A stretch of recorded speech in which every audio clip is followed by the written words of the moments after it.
জামিন বারংবার খারিজ হয়ে এসছে এবং ওনাদেরকে যেই ছাত্র হিসেবে দুজনকে অ্যারেস্ট করা হয়েছিল 2020 সালে, যেই অভিযোগ নিয়ে ওনাদেরকে অ্যারেস্ট করা হয়েছিল, এখনো পর্যন্ত তারা অভিযোগে অভিযুক্ত। এখনো পর্যন্ত কোনো রকম তাদের বিরুদ্ধে কোনো অভিযোগ প্রমাণ করা হয়নি। এখনো পর্যন্ত মামলার যেই সঠিক ইনভেস্টিগেশন সেটা এখনো কমপ্লিট হয়নি। পুলিশের তদন্তে এখনো পর্যন্ত গাফিলতি আছে। সেই জায়গায় গিয়ে যেই দেশদ্রোহী তকমা ওনাদের উপর লাগানো হয়েছে, দুজন যুব ছাত্র যখন অ্যারেস্ট করা হয়েছিল তখন দুজনেই ছাত্র ছিলেন, জেএনইউ ছাত্র ছিলেন, এবং জেএনইউর ওপরে যে কেন্দ্র সরকারের যে প্রথম থেকে যেই আক্রোশ, সেটা বরাবরই জেএনইউ থেকে যখনই কেউ কেন্দ্র সরকারের বিরুদ্ধে আওয়াজ তুলেছে, কেন্দ্র সরকারের একনায়কতন্ত্র, তাদের ফ্যাসিবাদের বিরুদ্ধে যারা কথা বলেছে, তাদের উপরে আক্রোশ বরাবরই দেখা গেছে। এবং শারজিল ইমাম এবং উমর খালিদের উপরে সেটা মানে আলাদা কিছু না, সেটা তারই এক ফল প্রকাশ। এবং যেটা আমরা কানাইয়া কুমারের বিরুদ্ধে দেখেছিলাম, অর্থাৎ জেএনইউ থেকে যখনই কেউ সরকারের বিরুদ্ধে কোনো কথা বলে, কেন্দ্র সরকারের বিরুদ্ধে, তাদের একনায়কতন্ত্রের বিরোধিতা করে, তাদের ফ্যাসিজমের বিরোধিতা করে, তাদের হিন্দুত্ববাদী বিরোধিতা করে, তাদের মনুস্মৃতি বিরোধিতা করে, তাদেরকে দেশদ্রোহী তকমা লাগানো হয় এবং তাদেরকে জেলের পিছনে পাঠানো হয়। এটা খুব মানে সাধারণ একটা বিষয়। এবং ভারতবর্ষে আজকে এসে পরিস্থিতি এমন এক জায়গায় দাঁড়িয়েছে শারজিল ইমাম এবং উমর খালিদের উদাহরণ নিয়ে, যে আমেরিকাতে বসে আমেরিকার মেয়র নির্বাচনে নির্বাচিত মামদানি পর্যন্ত তিনি মনে করছেন শারজিল ইমাম এবং উমর খালিদের যে অন্যায়ভাবে তাদেরকে এখনো পর্যন্ত মানে শুধুমাত্র অভিযুক্ত তকমা লাগিয়ে তাদের অভিযোগ প্রমাণ না হওয়া সত্ত্বেও তাদেরকে এখনো পর্যন্ত যেভাবে জামিনের অধিকার থেকে বঞ্চিত করা হয়েছে, সেটা ভারতবর্ষের গণতন্ত্রের কণ্ঠরোধ করা হচ্ছে। ভারতবর্ষের সংবিধানে যে সমান অধিকার, আর্টিকেল 14 এবং অনুচ্ছেদ 14-তে আমাদের যে সকল ব্যক্তির সমান অধিকার, সেই সমান অধিকারের ওপর তার আলিঙ্গন করা হচ্ছে। এবং বিচার ব্যবস্থা আজকে এই জায়গায় এসে দাঁড়িয়েছে। আমি মানে এখানে বিচার ব্যবস্থার বিরুদ্ধে কিছু বলছি না, কিন্তু বিচার ব্যবস্থা পুরোপুরি নির্ভর করে থাকে তদন্তের উপরে, এবং এই তদন্ত ব্যবস্থা দেওয়া থাকে পুরোপুরি, তদন্ত ব্যবস্থার ভার দেওয়া থাকে পুরোপুরি পুলিশের উপরে। এবং পুলিশ যেভাবে তদন্ত চালায়, বিচার ব্যবস্থা হাত পা বাঁধা থাকে, বিচার ব্যবস্থা সেই জায়গা থেকে জাজমেন্ট দেয়, এবং কোথাও একটা গিয়ে বিচার ব্যবস্থা পুরোপুরি নির্ভর করে থাকে ইনভেস্টিগেশনের উপরে। কারণ আমাদের ভারতবর্ষের অ্যাডমিনিস্ট্রেশন সিস্টেমটা এরকম, জাস্টিস অ্যাডমিনিস্ট্রেশন ঠিক সেইভাবে হয়। অ্যাডমিনিস্ট্রেটিভ বডি যেভাবে ইনভেস্টিগেশন করে সেটার উপরে এসে জাজমেন্ট দেওয়া হয় এবং সেটার উপরে অর্ডার দেওয়া হয়। তো ভারতবর্ষে এমন একটা দেশ হয়ে দাঁড়িয়েছে যেখানে বাবা রাম রহিমের রাম রহিমকে তার মানে এইরকম বাবা রাম রহিমের মতো একজন আসামিকে মুক্ত করা হয়, তার সাজা কমিয়ে দেওয়া হয়। বিলকিস বানোকে যারা ধর্ষণ করেছিল তাদের অভিযুক্তদেরকে মালা দিয়ে তাদেরকে সম্বর্ধনা দেওয়া হয়।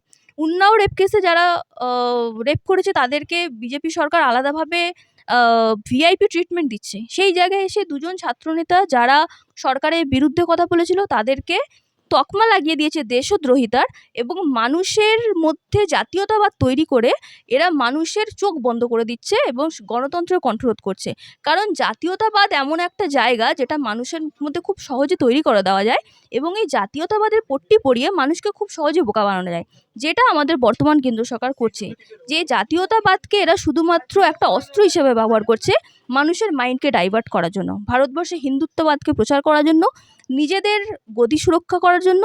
কিন্তু আদতে গিয়ে নিজেদের গদি সুরক্ষা করতে গিয়ে সারা বিশ্বের মুখে ভারতবর্ষকে কালিমা লিপ্ত করছে শুধুমাত্র মানুষের গণতন্ত্রের এই যে শারজিল ইমাম এবং এই উমর খালিদ, এদেরকে এদের অধিকার না পাইয়ে দেওয়ার জন্য, তদন্তে গাফিলতির জন্য, সমস্ত ব্যবস্থাকে নষ্ট করে দেওয়ার জন্য ভারতকে কালিমা লিপ্ত করছে এরা। আমরা একদিকে দেখছি যে মুখ্যমন্ত্রী দুর্গাঙ্গন নিউটনে করছেন, অন্যদিকে অভিষেক বন্দ্যোপাধ্যায় বলছেন যে আমরা কোনো রকম মন্দির মসজিদের রাজনীতি করি না, আমরা রুটি মাকান এগুলোর জন্য যুদ্ধ করি। কি বলবো?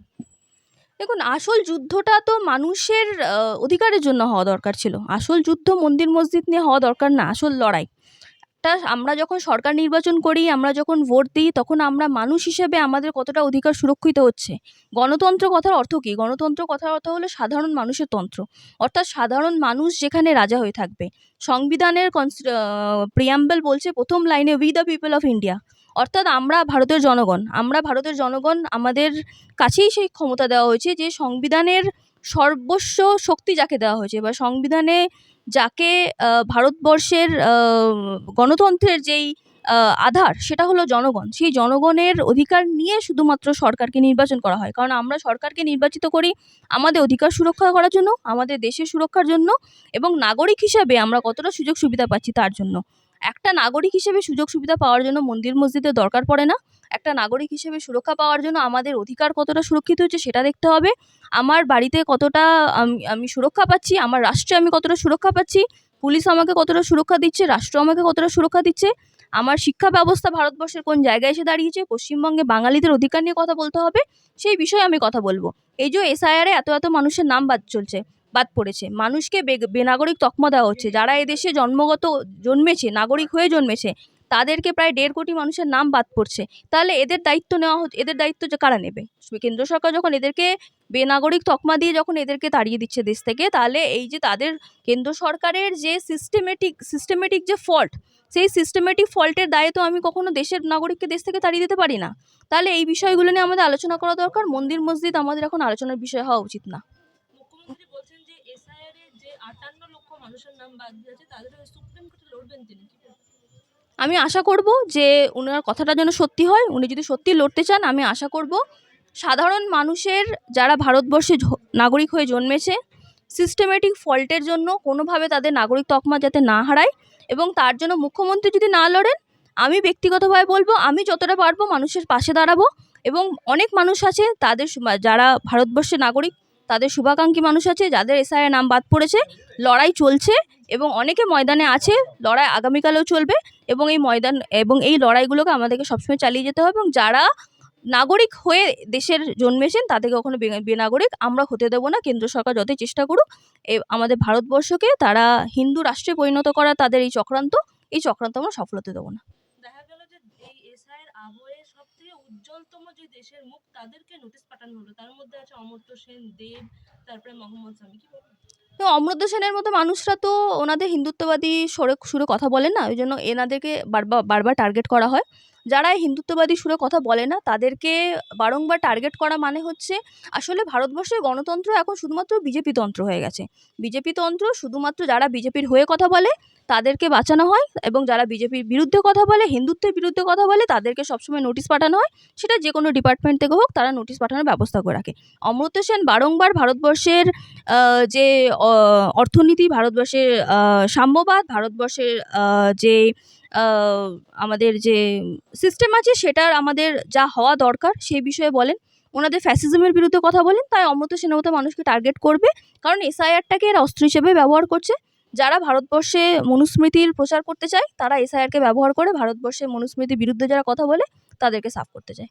আমরা একদিকে দেখতে পাচ্ছি যে কোনো সময় পরিযায়ী শ্রমিক যাচ্ছে তাদেরকে মারধর করা হচ্ছে, আবার অন্যদিকে দেখা যাচ্ছে যে পেলোডের করে ছুঁড়ে ফেলে দেওয়া হচ্ছে, নাগরিকত্ব কেড়ে নেওয়া হচ্ছে, আবার কখনো নাগরিকত্ব ফিরিয়েও দেওয়া হচ্ছে।